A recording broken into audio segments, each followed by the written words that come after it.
Hi sir. Hi hi hi. Sir, ఈ దృశ్యం movie మొత్తం వన్ డే కలెక్షన్లో మోహన్ లాల్ హీరోగా నటించినటువంటి దృశ్యం 3 ఫస్ట్ డే కలెక్షన్లో రికార్డ్ సృష్టించింది. అంటే అతను నటించినటువంటి ఇప్పటి వరకు ఏ సినిమా కూడా ఇంత కలెక్ట్ చేయలేదు. అయితే తెలుగులో కూడా అతడే హీరోగా రిలీజ్ అయింది. అంటే వెంకటేష్ హీరోగా లేకపోవడం అనేది ఏమన్నా వెల్తీ అనిపిస్తుందా? అదేం లేదు, డైరెక్ట్గా అది వాళ్ళు డబ్బింగ్ వెర్షన్ రిలీజ్ చేశారు. మోహన్ లాల్ సీనియర్ మలయాళ హీరో, ఆయన చాలా స్ట్రాంగ్ హీరో, మాస్ హీరో. ఆయన సినిమాలు ఎప్పుడు కూడా స్ట్రాంగ్ కలెక్షన్స్ వెళ్తే చాలా ఎక్కువ హిట్స్ ఉన్న హీరో మలయాళంలో. ఆయన ఈ దృశ్యం 3 ఫస్ట్ డే 50 కోట్లు వసూలు చేసినట్టుగా టీం అనౌన్స్ చేసింది. ఇది మలయాళంలో ఫస్ట్ డే కలెక్షన్స్ పరంగా ఇది సెకండ్ ప్లేస్లో ఉంది.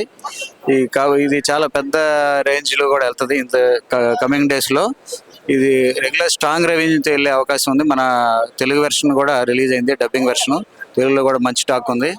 ఇది మలయాళం వెర్షన్ కాబట్టి, మన తెలుగు వెర్షన్ కాబట్టి మలయాళంలో ఉన్నంత స్పీడ్ రెవెన్యూ ఉండకపోయినా కమింగ్ 1 or 2 డేస్లో దీన్ని రీచ్ బాగా ఉంటుంది ఖచ్చితంగా. ఇది ఆల్రెడీ తెలుగులో వెంకటేష్ 2 పార్ట్స్ చేశారు, సూపర్ హిట్ అయింది.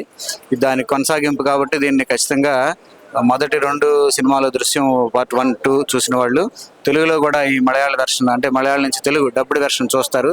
ఖచ్చితంగా తెలుగులో కూడా మంచి సక్సెస్ అయ్యే అవకాశం ఉంది. అతను డైరెక్టర్ కూడా మంచి డైరెక్టర్, చాలా బాగా తీస్తాడు, మనకు తెలుసు, ఆల్రెడీ మనం చూసాం కాబట్టి. ఇది చాలా మంచి సక్సెస్ దిశగా వెళుతుంది, ఇంకా పెద్ద రేంజ్కి వెళుతుందండి. Thank you.